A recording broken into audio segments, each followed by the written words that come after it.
Hi, welcome to this RSPA Education session on QIR. I'm Mark Heaston, Senior Leader, Channel Marketing with WorldPay. I'm joined today by Nathan Sweeney, who's Senior Security Consultant at Secure Ideas. Welcome. Thank you.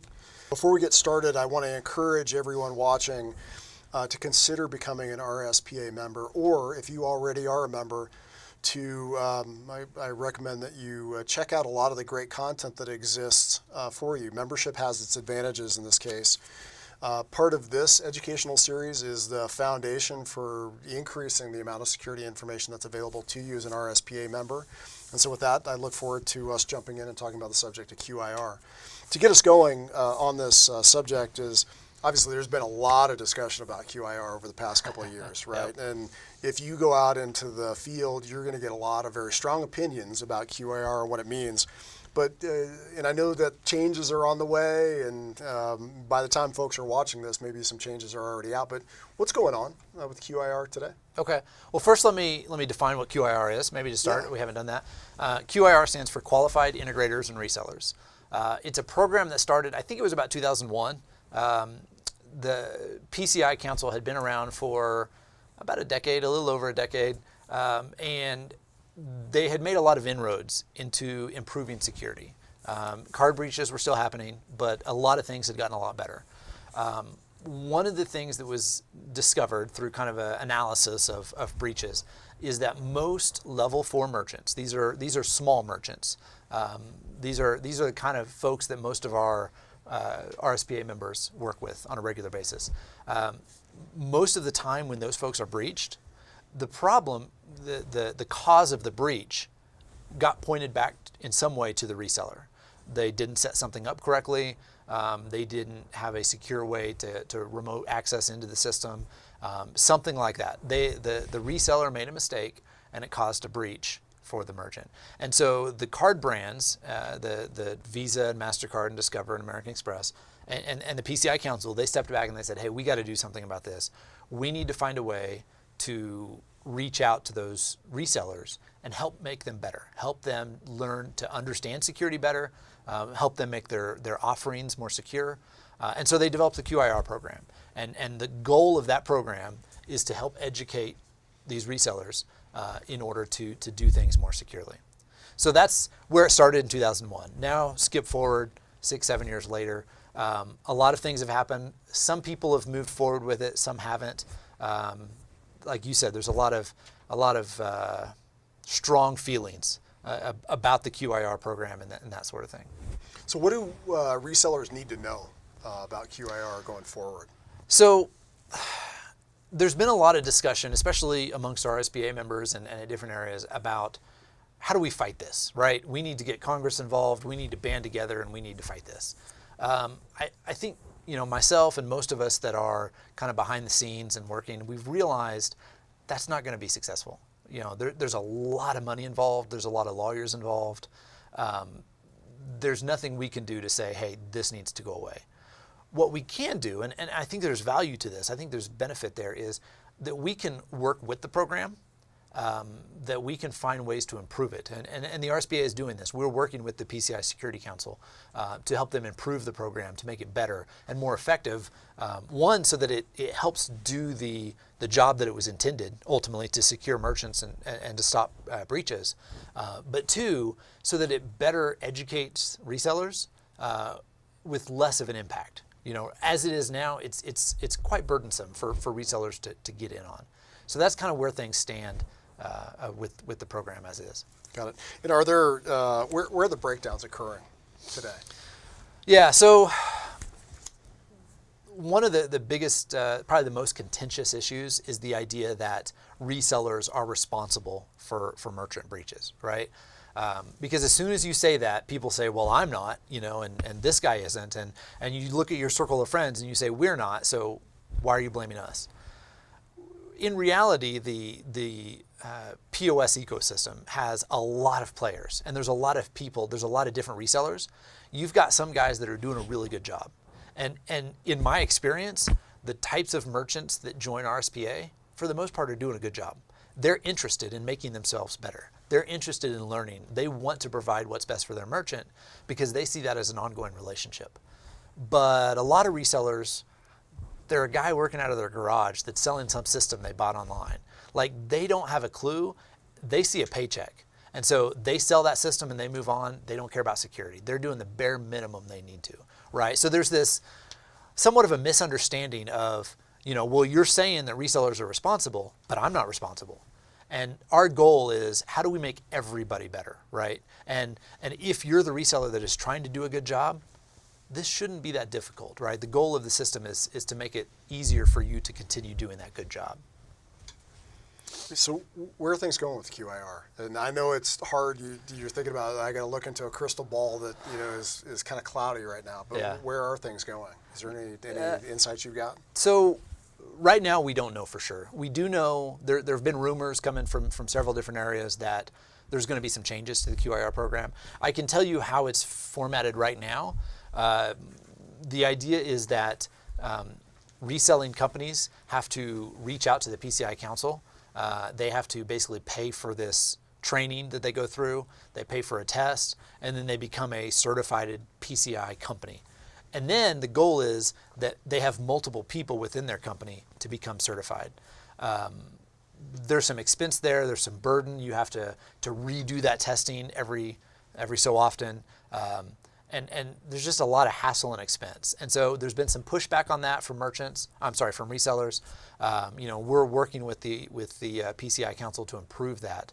But as far as where it's going in the future, I can't say as right now. I can say that it will be better, and that it will be, the changes that I think are going to happen are going to be designed to make it easier for resellers to do what they need to be doing. Question, can the card brands force my hand on QIR? That's a great question. Most people that have dove into this very far realize the card brands have a contract with the merchant, right? When you're a merchant and you sign up with your acquiring bank, you sign a contract. That acquiring bank has a contract with the card brands. So the card brands can contractually push down language to the merchant.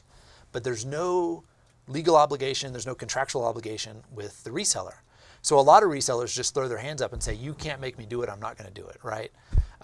What we're seeing is that the card brands are saying they're putting the burden on the merchant and requiring the merchant to require that of the reseller.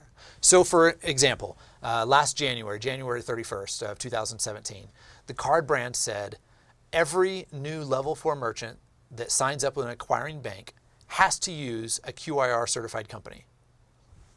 It didn't happen. They said it, they mandated it. I don't know of a single acquiring bank out there that requires it.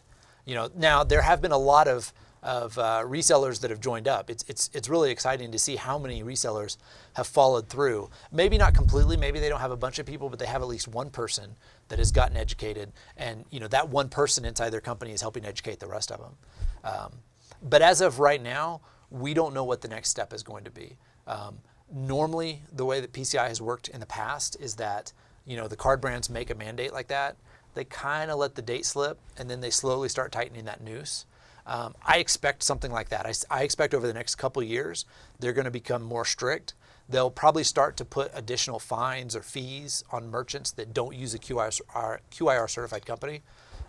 But that's a crystal ball that we just have to wait to see. Right, and just given the current situation around this topic, what are some things as a reseller that I can be at least cognizant of or paying attention to? Just, I'm waiting for new information to come out to get a sense of where the industry is going, where the card brands are pushing this.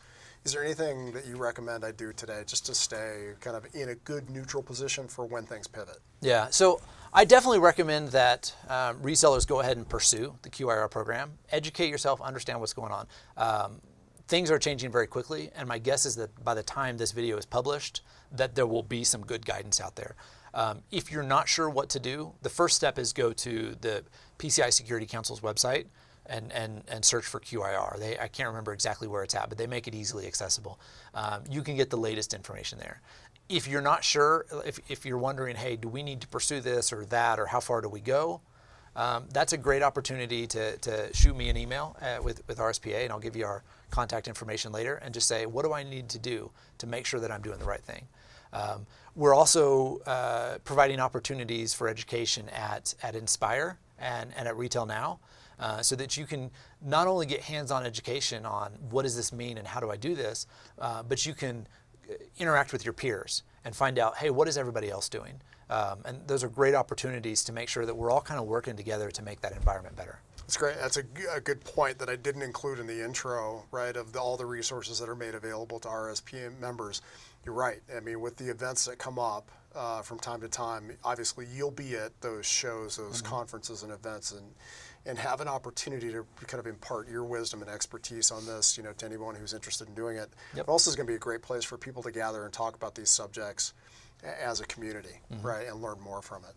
One question that I got to ask is, so we talk about the change in what's going on with QIR, but if I'm looking at what are the opportunities for me to turn QIR into an advantageous position for me within the market, competitively and with my merchants and my clients? Absolutely. So one of the things that I talk with with resellers a lot about is becoming that trusted advisor, becoming that security advisor for your merchant.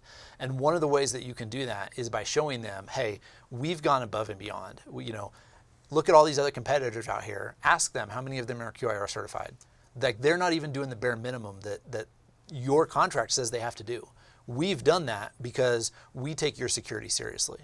Like, that's a great talking point to be able to start discussing that with the merchant, because then what happens is when somebody else says, oh, you don't have to do that, it's not important, you don't need that firewall, you don't need this two-factor authentication or whatever, they're going to say, well, this other guy knows about security, what do you know? And so there's an advantage there, a competitive advantage. The other side of it is most resellers really don't know that much about security. They know the bare minimum that they have to do, but they don't understand it. The QIR program is designed to teach not just the entire company, but to teach installers and technicians how to do their job better, how to avoid common mistakes. And those are the types of things that eventually lead to breaches and can cause a huge amount of problem, whether it's fines and lawsuits and all that, or if it's just loss of reputation. So having that education internally, that then you get one person QIR certified and they can share that education with the rest of the company, like, there's some great advantages there that they can get out of it. Great, Nathan, thank you very much. That was very insightful. For anyone watching this, if you're interested in learning more about QIR or anything to do with security just in general, how can people get in touch with you? Yeah, so if they're already an RSPA member, they can reach out to me, securityadvisor@gorspa.org. Or if they have trouble remembering that, they can reach out to our website, www.gorspa.org. When you sign in as a member, there's a place called Ask an Advisor. And they can basically go and there's a form they can fill out. It comes straight to me. They can ask questions. If we need to, we can set up a phone call and dive a little bit more detail. I'll also be at Inspire and at Retail Now. So if they want to have, they can participate in general sessions, or if they want to, have a one-on-one session and we interact that way and dive deeper, we can do that. Great. Nathan, thank you very much for being here. Thanks a lot, Mark.